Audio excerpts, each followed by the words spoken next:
Welcome to SF Commercial Property Conversations with Bruce Bean, where Bay Area investments meet expert insights.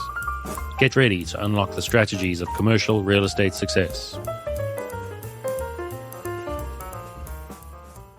Okay, so today we have Nasir Ali, or Ali Nasir. And Ali, it's great to have you. I just love your story of starting out in basically a trailer park and building up your real estate portfolio and a number of other assets from there. So great to have you. I'd love to hear kind of the backstory of how you got to where you are now. Thank you, Bruce. Thank you for having me. I'm excited to be with you. So give us a little clue. How did you start out? I'll give the backstory very briefly. I want to mention that I'm eighth generation in commercial real estate. Oh, wow. Going back to the bartering days in India. And so I've been able to trace our family going back then. And I think my kids hopefully will be the ninth generation in this space. They're old enough to start getting in. But to answer your question, I was blessed to have I'm blessed to have a father who's just a serial entrepreneur who's been passionate in real estate and has been doing creative deals all his life, even with coming from very modest backgrounds. And, he built up a nice portfolio of single family homes during the original Iran war crisis, or just prior to that. But during that crisis is when essentially everything exploded, Bruce. And we went from 120 homes in Orange County, single family homes, down to really just dwindled down to, I would say, probably 20 or 30 that he was able to leverage some equity out of. And it all just came crashing down like a deck of cards because, as you may recall, interest rates went to something like as much as 20.5%. Oh, yeah. The Carter years, the famous inflation years. That's right. And so, long story short, I'll try to keep this brief, but that collapsed. And we had, prior to that, relocated from New York to California, and we took a 3-month journey over the summer in a brand new station wagon and a trailer. And we stayed at KOAs throughout the country. I was blessed to see. That's probably one of the most. I've traveled the world since then, but that's one of the most memorable trips for me and my siblings, and probably my parents. And we saw the country. We stayed at KOAs, and I think that started registering my father's mind. And when that collapse happened by late 70s, early 80s, it was done. We were done, and he was able to salvage enough to put a down payment on a KOA. Wow. And so we first purchased, July 9th, 1981, he purchased a KOA. The previous owner's name, by the way, was Joe. And my name is complicated for many people. You can imagine how difficult it was back in the 80s in Central Valley. So I became KOA Joe, the new KOA Joe. KOA Joe. All right. Yeah. Okay. And so, we grew up, I grew up as a typical immigrant family. We all operated the business. We all learned the business. And my father was very generous and still is about, he always said, I'm not going to give you fish. I'm going to teach you how to fish. And so he was teaching me how to fish at a very young age. And so we operated that park, and we learned very quickly, Bruce, that, hey, this business is great, but it's kind of seasonal. And, we need to eat all year round, not just in the summer when they're coming to see Yosemite or Sequoia Case. So we started putting in trailers in some of the back, the rows in the back, and we rented them out permanent, long-term, I should say. And so we rented them out to construction crews and retirees and single folks, or anybody who understood the concept and embraced the concept of tiny homes and ADUs before we had all these words and before it became popular. Right. So that became a steady revenue stream, and that's where it triggered us. That said, okay, we realized that my dad said, okay, we need to get in the mobile home park business as it was then. Now, politically correct term, the term is manufactured housing communities, as you rightfully use, and I try to use more and more. So we decided that was, even though it's less, perhaps less. What's the word I want to use? It's glamorous.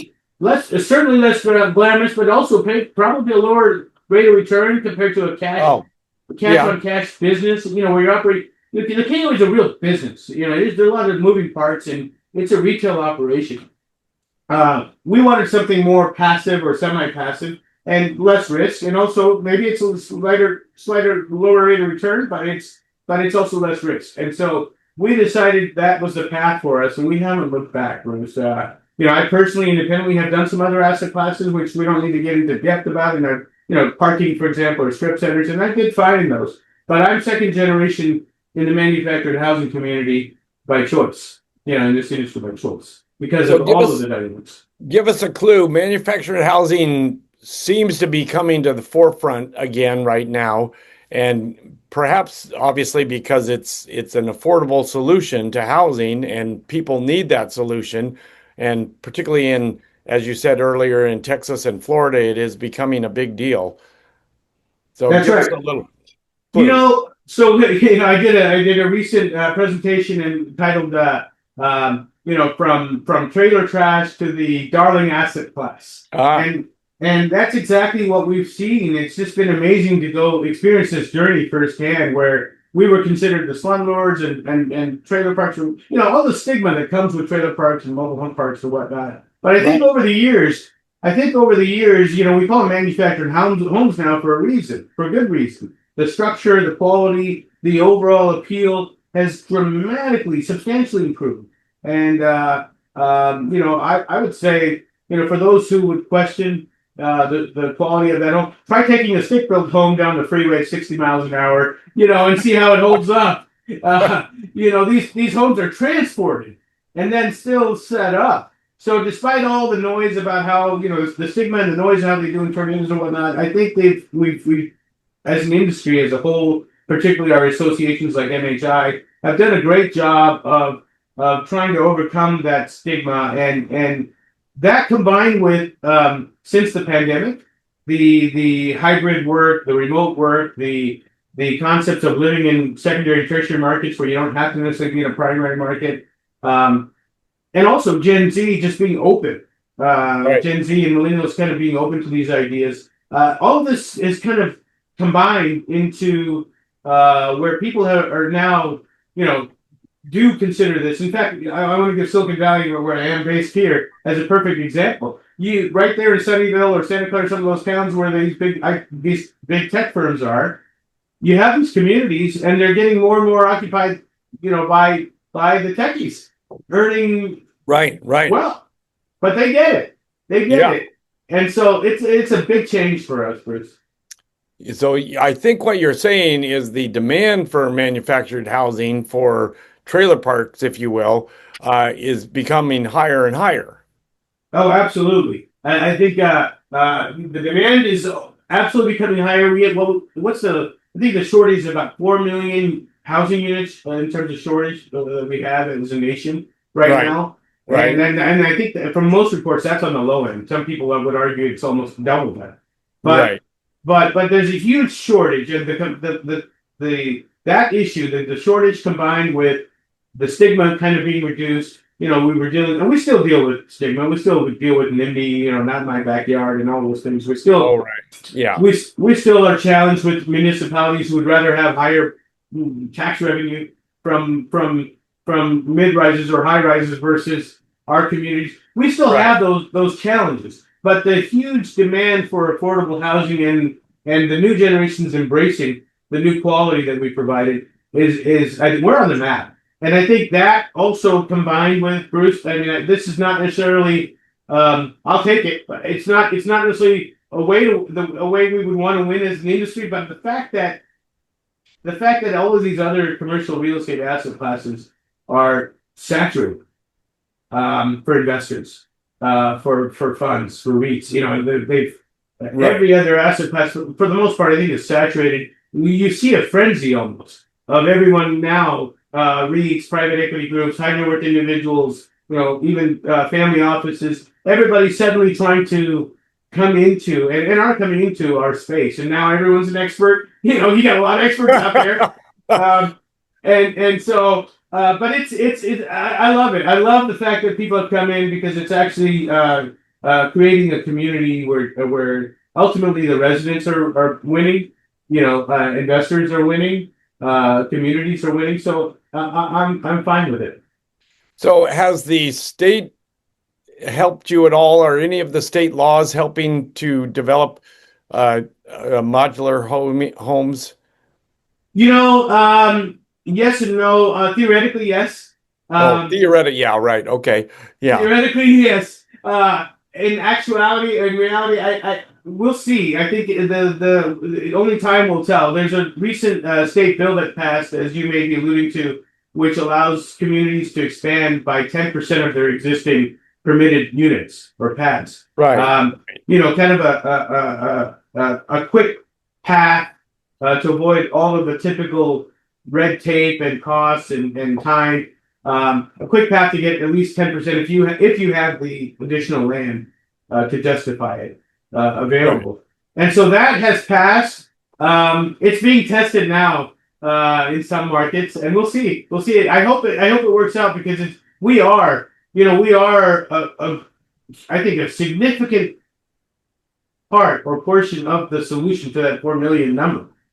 Right. And we should get all the support from the government agencies, be it local, state, or federal, to solve this crisis. Well, a lot of people, there's a lot of companies out there now, I'm sure you're aware, that will take your current single family house lot and say, okay, we're going to drop this ADU, this manufactured ADU right into your backyard. And I don't know how successful they've been, but they're certainly a kind of a popular item right now. It is absolutely, especially in California, where we saw the fires recently down south. Mm. You Oh, saw right. a lot of folks trying to execute putting in manufactured homes as ADUs, and so I've been indirectly kind of keeping a pulse on some of those things, and I think it is actually it's certainly a viable solution. It's just a matter of getting through some of this minutia, frankly, Yeah. Yeah. to make it happen. So Well, they're working on. you said you're using some AI in your business now. What's going on with that? Well, initially, thank you for asking. We initially we were just doing some basic things with ChatGPT, and maybe I shouldn't be throwing out the specific LLM brand names for marketing purposes, but we were just using them for basic admin purposes or support things and whatnot. But now, recently, we've actually just acquired the subscription for Claude Cowork, and my team, the marketing team in particular, the finance team for our fund, Rise 360 Ventures, these folks are extremely excited about that. We already have several players who've been using Claude individually, and I've been using AI personally, but now we're actually bringing it in, kind of integrating it almost into every department within our company. Oh, wow. How many people work with you? We just started this fund, so let me give you the backstory before I answer that question. Is that I've been involved in our family office for decades, right? And the family office is kind of now stabilized and looking at options of maybe possibly an exit or whatnot. So that's on autopilot, and I'm not involved day to day in operations at all. Right. Other than and maybe on occasion where there's not operations but a liquidity event or some sort, of course, I may get involved. But in the last really 6 months, my partner and I, Daniel Nguyen, we've been looking at syndications and funds. We did a small syndication about 18 months ago, but in the last 6 months, we actually kind of morphed into Rise 360 Ventures, which is a fund specifically for this asset class. And to answer your question, we went from the two of us to 20 of us. Oh, wow. Overnight. Oh, my God. And wow. But tying this back to AI, frankly, with all the support through AI, I don't know that we need to grow much more in terms of actual folks. So we built out the IR team, the finance team, the marketing, and all. So we've got leaders in every space now. Well, that's an interesting paradigm because, okay, so with 20 people, you think you now can hit the same amount that you might have not done. Well, you would have needed much more previously. So that's very interesting. So what's your crystal ball saying? I think what I'm hearing is that not necessarily the sky is the limit, but certainly manufactured housing is certainly on the upswing here, and maybe for the next 5 or 10 years, who knows? When people ask me when's the best time to buy a mobile home park or a community, I say it's the same answer as planting a tree. The best time is a good time. Right. Best time was probably 20 years ago, and the next best time is today. I don't care about, we can always adapt. We've seen at least 9 downturns in the economy since we bought our first community. Going back to the original Iran war crisis, but also the savings and loans and the dot-com burst and, 2008 and 2020, and I'm probably forgetting several in between. We've seen all of those, and every time, Bruce, I can tell you that in a good economy, this asset class has performed well. In a bad economy, it's been amazing. Yeah, bad economy, it's probably even better. So exactly. When everybody comes down a notch in their lifestyle on the totem pole because of affordability, if you want the American dream, if you want to own your home, if you don't want to share a wall and you want your own garage or driveway, your carport, you want a backyard, you want to be able to have the pet that you want, all these things, and you want to be able to improve your home, make the improvements, we're actually the last stop, the most affordable stop. How else can you buy a home for $300,000-400,000? And I'm saying the high end really because of the Bay Area and Silicon Valley. Where else can you buy that in the Bay Area? You just can't. And so anyway, but if you want, Bruce, we can talk a little bit about the geopolitics and the macroeconomics and how it's impacting our industry. I don't know if we would like that'd be fun. I mean, we are in a moment, obviously. Right. And I think, it's easy to focus on the new Iran war crisis. And I won't expand on that too much because I think there's a lot of information out there already. But there's other things that are lurking that are also equally important in my mind, or at least, compelling now and will be in the foreseeable future. For example, we're expecting at least $500 million worth of commercial real estate defaults in the next 6 to 18 months. The pretend and extend, model is nearly done. You can't just keep extending these notes and these loans out. And so those defaults are going to impact small banks and regional banks more than anybody else. And those are the same banks who lend to mobile home parks and manufactured housing communities. So we need to think about those headwinds and tailwinds that will come from that. The yen, the Japanese yen. Before everybody was around the world, you would see globally, you'd see money is being invested in Japan and then borrowed at 0% in Japan, and reinvested in the treasuries here, which would then trickle down to our banks and our commercial real estate deals. That whole strategy is now. I wouldn't say it's gone away, but it's going away, right? Because they're earning more on the yen in Japan now. They're paying, a few points. I think 2 or 3. The interest rates are up to 2 to 3% there, if I'm not mistaken. As that continues to climb, there's less incentive to buy our T-bills, our treasury, our bonds. Right. And so that directly, ultimately impacts our borrowing capabilities as commercial real estate investors. Well, I heard recently that there's $800 billion worth of short-term notes that, you talked about the pretend and extend situation. And as you say, I mean, 800 billion, somebody's going to get caught. There's no doubt. Yeah.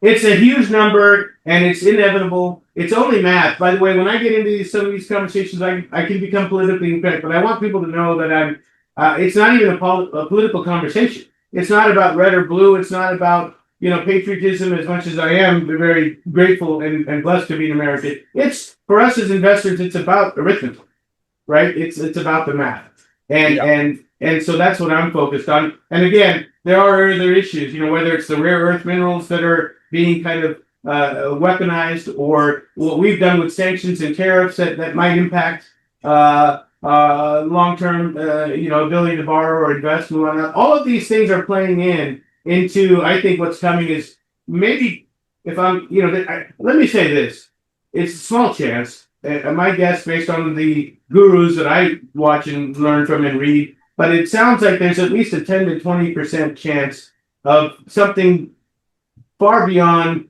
what we saw in the mid to late 70s in terms of a downturn. Wow. Much more than 2008, and maybe as bad as what we saw with the stagflation and all of the things in the late 70s that we saw. Stagflation is the topic at hand today.